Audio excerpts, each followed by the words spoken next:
Libu-libong member consumer owners or MCOs ang nakiisa sa face-to-face at online na pagdaraos ng ika-42 Annual General Membership Assembly ng Isabela Electric Cooperative 2 na ginanap sa Ilagan Capital Arena, Barangay Alibago noong April 26.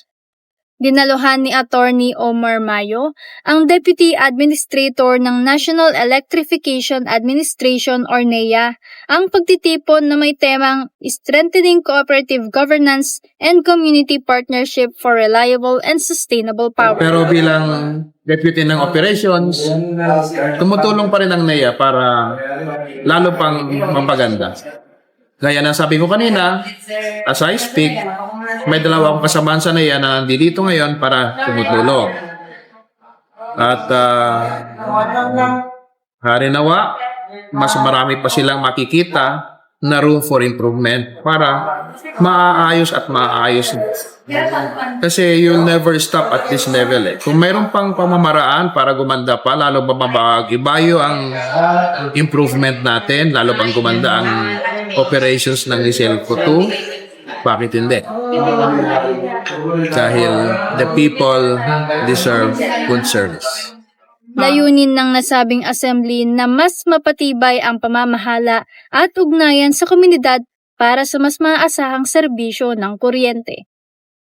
Nagpadagdag ng kulay at saya sa kaganapan ang mga ipinamahaging raffle prizes. Isang Raptor V2 electric golf car ang nagsilbing grand prize, habang 3 unit ng 3-wheel e-bikes at 10 unit ng 2-wheel electric bikes ang napanalunan din ng mga mapalad na kasapi. Nagpaabot naman ng pasasalamat si Engineer Ernie G. Bagaw, ang General Manager ng Iselco 2, sa lahat ng dumalo. Nais ko pong ibaabot ang aking taus-pusong pasasalamat sa inyong lahat. Lubos po akong natutuwa at naantig sa mainit ninyong suporta na ipinakita sa The Capital Arena. Ang inyong paglalaan ng oras upang makinig, makibahagi at maging kabahagi ng mahahalagang usapin ng ating kooperatiba ay napakahalaga.